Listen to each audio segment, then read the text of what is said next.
Hey guys, today I'll be commentating this Pear still life that I painted.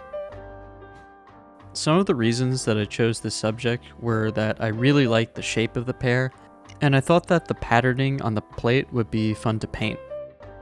The footage is super sped up here, but it took a solid 20 minutes of just constantly drawing and redrawing until I got all the angles and proportions close enough to where I wanted them to be. Drawing a specific ellipse can be pretty difficult, so what I like to do is I imagine a rectangle bordering the ellipse that I see, and then I use that rectangle to help me estimate the angles. I finished up the grayscale drawing and I move on to color.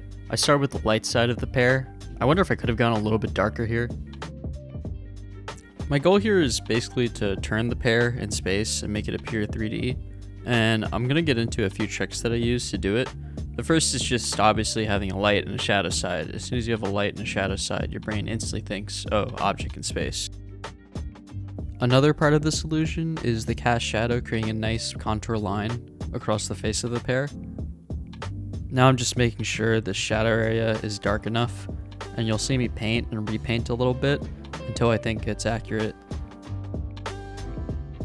On the side of the pear that's turning away from us, I use a very soft edge. And using a soft edge when a spherical object is turning away from you is a really good trick to making those objects seem 3D. To contrast that, I use a very sharp edge on the plane that's closest to us, and creating edge contrast is another really good trick to create depth. On the soft edge of the cast shadow, I'm lightly tapping the brush to add a warm red hue. I don't think this was the effect of subsurface scattering, but rather just the local color of the pear being more of an orangey reddish hue in the shadow area. Regardless, it was definitely something I saw on the live model, and I wanted to incorporate it into my painting.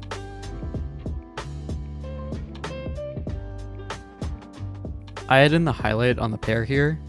The highlight seems a little bit dark, but that's because I want to have a hierarchy of highlights. I want the highlight on the plate to be much lighter, because that's basically what I see, and it kind of makes sense. It's a metallic objects highlight versus a more matte surface objects highlight.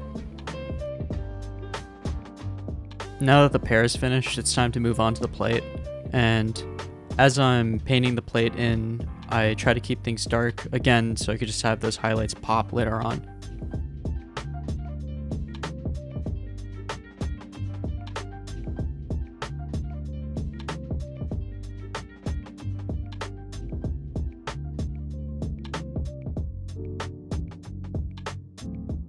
Now that I have the plate in, I go back in for the reflected color on the shadow side of the pear.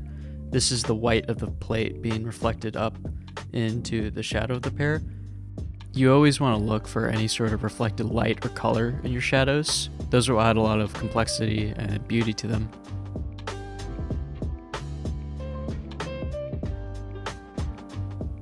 A lot of painting is just redefining and refining what you already have down.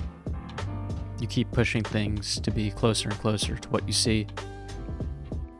You want to be careful about painting something that might be confusing out of context.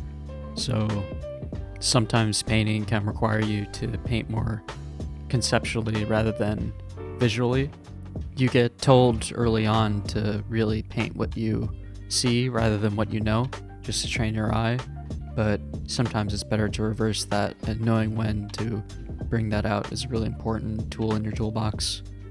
I would say most of the process, however, is just drawing, checking, redrawing, refining. Now that the plate is finally modeled, I could put in the highlight, and I could even go in for the surface texture. And my goal here is basically to create an abstract series of marks that kind of resemble the texture from afar. Yeah, I'm basically like abstracting it rather than to paint exactly what's there.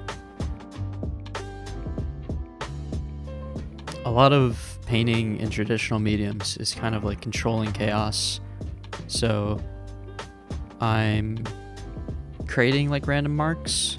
I don't know exactly what I'm making, but I kind of know like how I'm moving my hand mechanically, and I have a good idea of what to expect. I was able to get in some notes of color here that were present on the pattern, and I thought that really tied it together and sold the effect. Going back in to refine the shadow a bit here. Then I do the other side.